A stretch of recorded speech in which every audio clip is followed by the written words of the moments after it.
remember getting the itemization on that. There was a $110,000 operation room setup charge. There was I'm sorry, 110? Yes, 110,000. What I find interesting about a lot of our claims even today is they're all round numbers. Sure. So it wasn't $110,763.42. It was $110,000 even. Mm-hmm. So that kind of says almost like you would go to a hot dog stand and hand a guy $5. Yeah. Except it's $110,000. Exactly. Expensive hot dog. Yeah. Right. Welcome to ClaimTalk. I'm your host, Danielle Young, and I'm joined by very special guests today, as usual, to have a conversation about all things around claim auditing, coding, historical perspectives. We're going to start pre-ACA. We're going to talk about how the ACA changed the game a little bit, and we're also going to make some hypotheses about the future, because what fun is this business if you can't pretend like you have a crystal ball, right? So I'm going to have our guests introduce themselves, starting first with Ben Krambeck. Hi, I'm Ben Krambeck. I'm CEO and founder of ClaimTalk. I'm Brad Hansen. I'm the Vice President of Provider Relations for ClaimTalk. Been with the company about 5 years. I'm Cynthia Swanson, Senior Audit Manager over our audit team. I've been at ClaimTalk about 6 years. Excellent.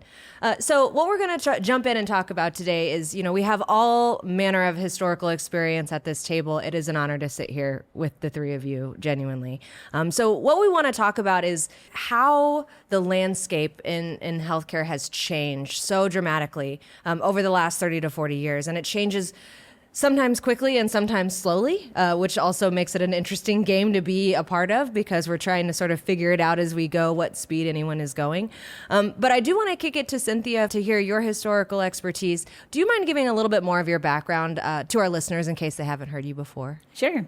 I have been at ClaimTalk 6 years, as I said, and prior to that, I was at a CPA healthcare consulting firm, and I did a lot of coding and billing, documentation, compliance, working with physicians and healthcare organizations. We did a lot of auditing, just actually looking at evaluation and management codes, looking at procedural services being billed, making sure that everything was supported in the documentation and correctly coded and billed. I also did, prior to that, I worked at Blue Cross Blue Shield, did that for a year of auditing, and then went and moved over to the Medicare side, spent 5 years in Medicare, and then prior to that, I did some actual nursing in a hospital, did OB labor and delivery, and some medical surgical. And I would also love to hear about your background, Brad, share with our audience. Our audience could go to another episode and hear about it, but pretend like no one's heard of you before. Fair enough. Yeah. And I always like going after Cynthia because she's always way too modest in her introduction of herself. Sure. I can tell you, back in the days when I worked in a provider setting, Cynthia was largely responsible for training hospital and healthcare staffs on the Medicare updates annually, and that probably covered 5-6 states here in the Midwest, South Dakota, Iowa, Nebraska, and you'd see those folks come together, and they're all eagerly awaiting Cynthia's education. And so she's very modest in how she describes herself. She is truly an expert when it comes to the rules for Medicare and compliance. Right. And in fact, in my life, I spent most of my career in the provider setting. And one of those roles that I had along the way was head of compliance for a large multi-specialty group practice in Omaha. And we used Cynthia for a lot of our compliance efforts. And so I've known Cynthia going back, longer than either of us care to articulate. But so I spent most of my career with Methodist Health System in Omaha, Nebraska. But worked in various capacities there, ranging from in-house counsel for the multi-specialty group practice to a vice president in the hospital. Also spent a little time as a practicing lawyer, though I'm in recovery for that. So, and spent a little time in politics, dealing with healthcare reform back in the early '90s. So I've been at this game a while. And the author of the Hawkeye Act, is it? Yeah, so when I was in the state legislature in Iowa, I represented Council Bluffs and Carter Lake in the early 2000s, or late 1990s, and one of the bills that I drafted and wrote and spearheaded through the legislature was the Healthy and Well Kids in Iowa program, which is the Hawkeye program. It's the CHIP program in the state of Iowa. Yeah, we're lucky to have you on our team. Thank you. For sure. I feel fortunate to be here. So. Yeah. As do I.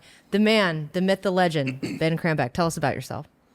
Oh, well, that's probably my least favorite subject.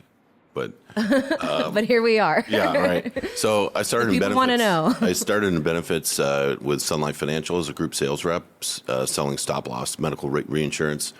And then from there, I went to work on the brokerage side of the business, where I got involved in developing a new concept in 2006 called group stop loss captives.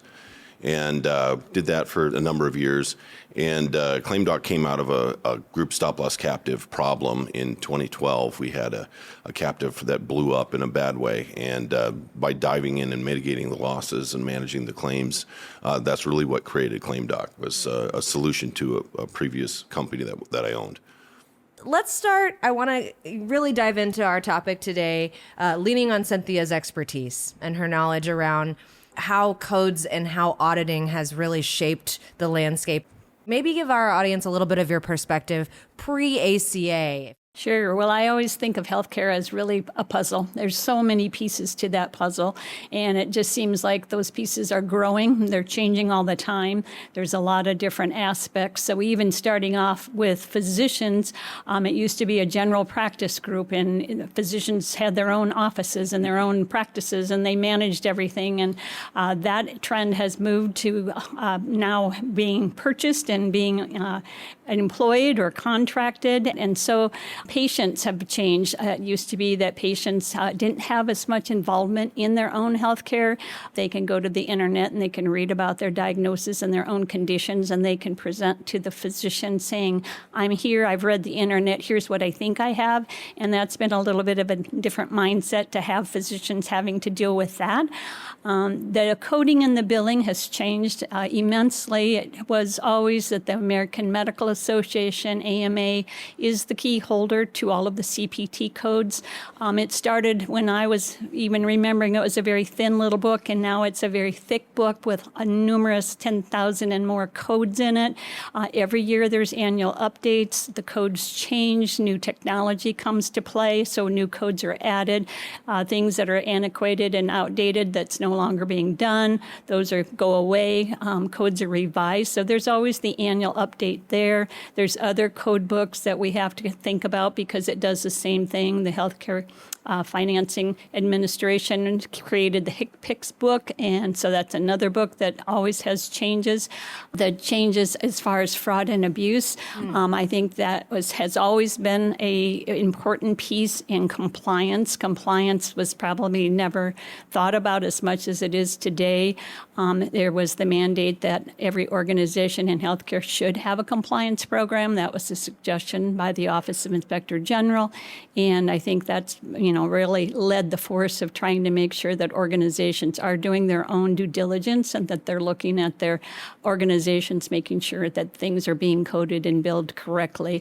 It's a hard thing to do. Coding and billing is complex. There's a lot of facets to it, so it's complicated, but hopefully with the advancement of everything that has gone and moving forward now, that it's high priority for everyone. It should be. Yeah, you mentioned two words that are common in our space, three actually, fraud, waste, and abuse. And you tell the story about the first several claims, over $1 million that hit your captive program, and your response to them and your path to sort of investigating what was on the claims, what was part of them, and how you kind of went to work in creating the core competency of ClaimTalk. Yeah, in March of 2010, the Affordable Care Act was passed, and I did read the vast majority of the 3,500 pages that bill was to try to figure out how it was going to impact benefits and self-funding in general. And I saw that there was, unlimited lifetime maximums were coming, annual maximums were going to go up in the next year or two to $2 million from what would, prior to Affordable Care Act, the lifetime maximums on self-funded benefit plans were generally about $1 million.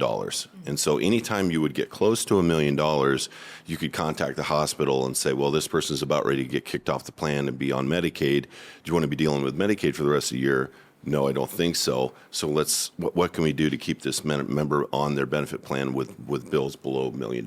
Yeah. Now, keeping claims down means that you keep your premiums down. Right. But the popularity of unlimited annual benefits and unlimited lifetime benefits, that sounds good. However, in practice, there's an unintended consequence, which is now hospitals had figured out that they have a blank check. So it took about 18 months or so before all of this to start to come to fruition. And it really came to a head in the first quarter of 2012. And that was where we had a captive that had 42 claims post PPO discount of over $500,000 in the first 6 weeks of the plan year. And of those 42 claims, 19 of them were over $1 million. And I'd never seen $1 million claimant before. Yeah. Who had? Yeah. So Right. it was obvious that the market had completely changed, and it's an unintended consequence of the Affordable Care Act. Right. So by diving in and saying we want UB04's itemization in order to release payment from the captive and so on and so forth, we were able to get those bills. And the first bill was $1.1 million bill charge, only discounted 11%. So it was like $890,000 or $900,000. And I remember getting the itemization on that. There was a $110,000 operation room setup charge. There was I'm sorry, 110? yes, $110,000. What I find interesting about a lot of our claims, even today, is they're all round numbers. So Sure. it wasn't $110,763.42. It was $110,000 even. So that kind of says Almost like you would like go to a hot dog stand and hand a guy $5. Yeah. Except it's $110,000. exactly. Expensive hot dog. Yeah. So it was $110,000 for operation room setup, and it was a car accident. So the gentleman went through a gurney through a sliding glass door into the emergency room that was already set up, but apparently that cost $110,000. The titanium screws that they put into the member were billed at $11,000 per screw. Now we got the MSDS sheets, and we contacted the manufacturer in Chicago, and the full MSRP retail price for those screws was $180, which means the hospital probably bought them for what, 90 or 100 bucks probably. piece. A bag was opened and not used because they were dropped on the floor. We got billed $11,000 for all of those that dropped on the floor. It was just a number of things. An ocular implant, which we found out later was a glass eye, retail price $6,000. They billed $76,000 for that. And then my favorite was the Life Flight fuel surcharge. So not for the use of the equipment, not for anything going on within the helicopter. Fuel surcharge, $56,000 even.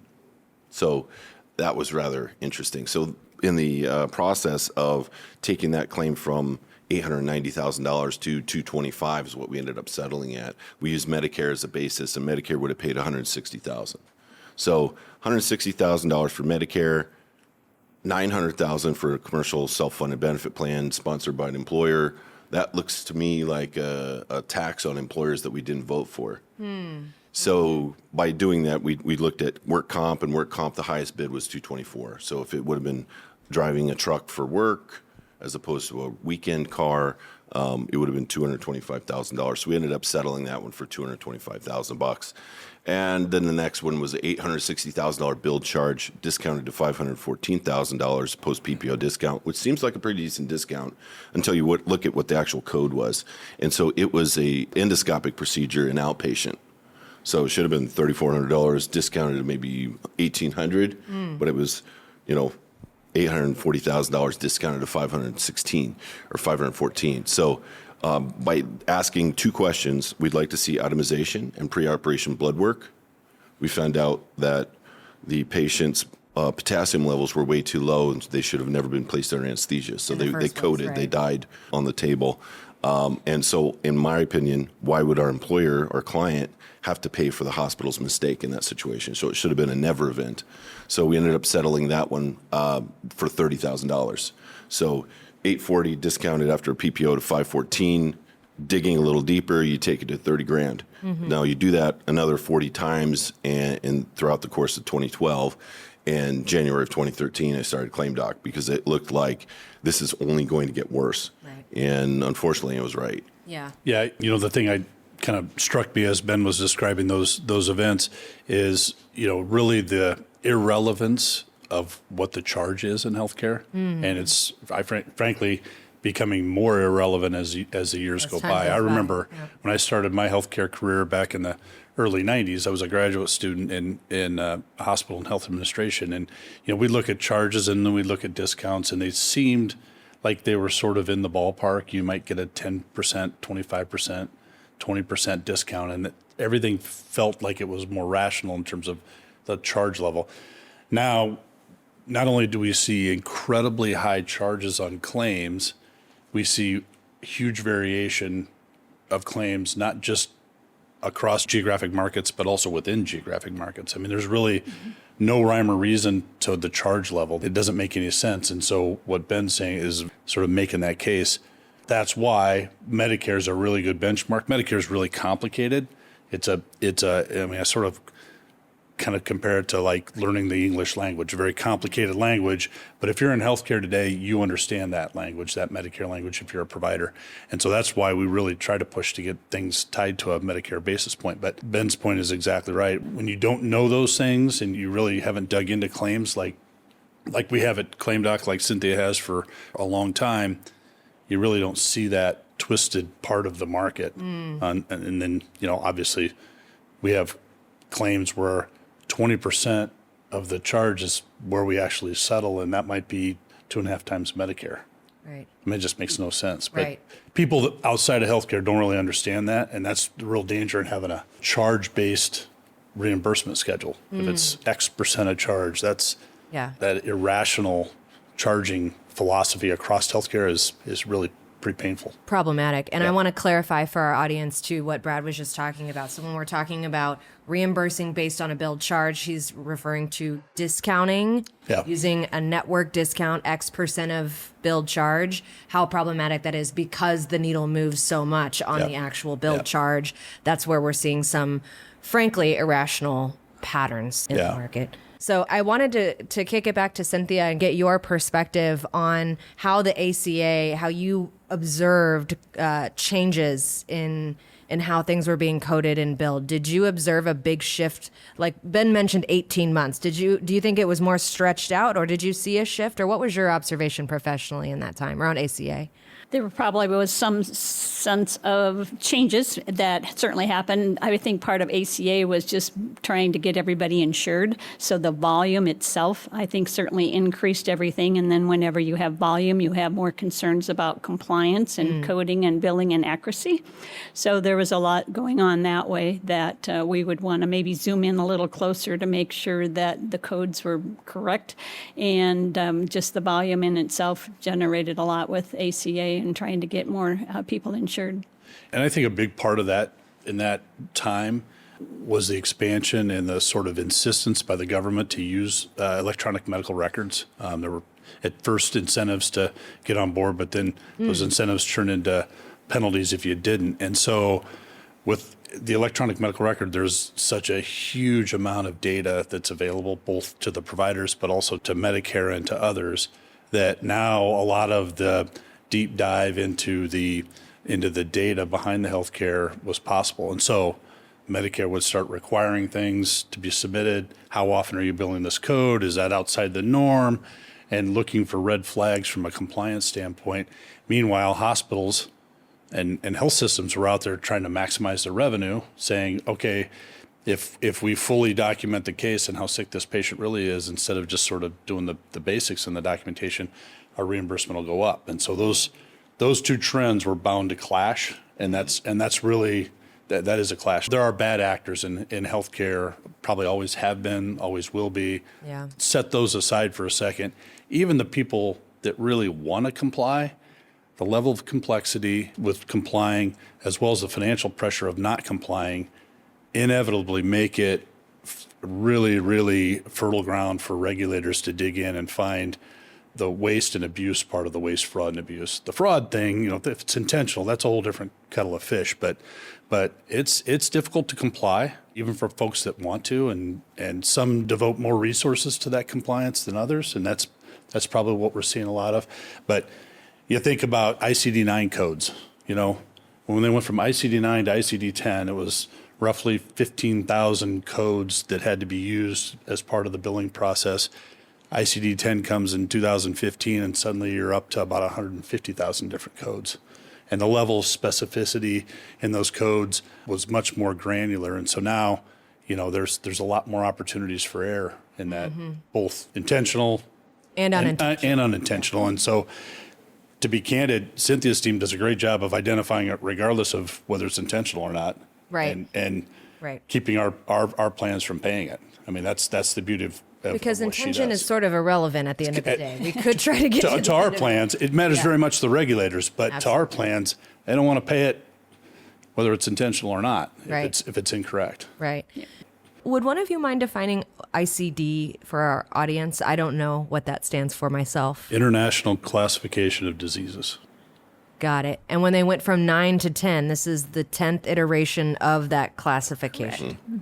Since I don't know when the first, it was probably part of the transition from the old cost-based Medicare system to the prospective payment system, which happened in the early 80s. And that's really, I mean, that was a defining moment where Medicare said, all right, we're going to stop paying you based on your costs. We're going to start paying you a flat rate and make you manage within that. right. Prior to that, a provider had every incentive to let their costs just run wild because Medicare was going to reimburse that cost. And so the higher your cost, the more your reimbursement was. There's still elements of that today in Medicare, but for the most part, they set a price and you have to manage your resources. That happened in the early 80s. I've always said healthcare, the system, it responds to the incentives placed before it. So if you pay more because their costs are high, you're going to get higher costs. If you drive that reimbursement down, you're going to get people making hard decisions about lowering cost. You put financial pressure and really complicated coding systems in place, you're going to get people that are going to bump up against the edges and call it, revenue integrity or whatever they want to call it. Sure. But it's really about raising revenue Right. in a health system. Medicare implemented the DRG payment methodology for hospitals, and that is for inpatient services. And so that was a diagnosis-related group. So those diagnoses really mattered how you coded them. And as Brad mentions, it was important to make sure that you had the right diagnosis code. If they came in with pneumonia, you were going to get your reimbursement based on that diagnosis-related group pneumonia, the number of days, the charges, and the formula and methodology all changed. So once DRG inpatient methodology came into play, that made diagnosis coding even ramped up that much more to make sure that you had all those diagnoses on it, because there was complications, comorbidities mattered. And before, if you weren't capturing all of that data well, then you may lose some revenue. So hospitals got very savvy to make sure that their coders were educated to code as well as they can. And now there's software systems to do that. Before, it was all a manual. You'd be looking in books. You'd spend hours coding a hospital inpatient claim, and everything's gone electronic. So everything data input is going to be key to making sure that that information's right for the claim. Sure. To tack on to Brad's point, the conversion of going from ICD-9 to ICD-10 was a huge implementation process, and you had to, I think there was delays in that process. yeah. The government had a start date, and that didn't happen, Years. and then we started again, and that didn't happen. But just trying to educate everybody, coding and billing, and get insurance plans so they were ready to accept the change of codes, to get the clearinghouses ready to accept the codes, to get education to physicians to understand the new codes and the changes and the impacts that was going to have. And now they're talking about ICD-10-11 maybe happening in 2027. So it's a gradual process. ICD-10 now, it's always been about diagnosis codes, and diagnosis codes are important, but they just keep adding to those diagnoses and the situations, and they've put in social factors, and there's all kinds of things that you can code now. So it definitely has gotten complicated just in the diagnosis coding itself. Do you mind providing an example of something that you see coded in modern times that you think to yourself, wow, 20 years ago, I would never have guessed that this was going to be something that we might code and charge for? ATV accidents. We didn't have a way to code an ATV accident. There's a code for 15, ATV accidents? All the different kinds of accidents. It used to be you could fall off the ladder and I could code that. Well, now you can code all kinds of things that are going on. And you've got behavioral health codes that we never had before. And there's just a whole expansion of different areas in the code book of different things that wasn't even thinking of back probably 10 years ago, which is why they're going to version 11, is because they just keep adding things and they want to try to know morbidity, mortality. That's always been the background behind diagnosis coding. It's how it started, and they want to continue to grow that. So, Yeah, it used to be the coding was just to get paid. Now they want to use all these data that are out there to help decide whether it was quality care or not quality care, whether you met the length of stay expectations. And so having all that data in there helps to make those sort of determinations about quality versus lower quality care. Sure. I have two favorite codes. One is impaled by arrow, and the second one is impaled by flaming arrow. I think somebody in the programming department of the government was having a little fun with that one. Yeah. I want you to know you're the first person I've ever met that has favorite codes. Yeah, well, The big question in our space has sort of been, why is healthcare so expensive? Why is it so expensive? Why are we paying more, getting sicker, wearing out our practitioners? What is the cause behind this? And it's never one thing. It's very, very nuanced, but you have a great historical perspective on that. yeah, and this is very complex because there's a lot of different things that impact it. But I would go back to, let's start with the Affordable Care Act and look at how that was drafted. It had a non-severability clause in it, which means if you strike down any part of the law or the bill, and The whole thing goes. Yep. So all they can do is add to it, right? So the IRS code has been in force for a little over 100 years. That's only 7,000 pages. This was passed at 3,500 pages, and now it's 30,000. So the complexity, the compliance, and the burden, the administrative burden to comply is dramatically increased. So somebody has to absorb that cost or pass that cost forward. Right. So that cost is being passed forward. So that's number one. The next part of it is the way that the bill was written.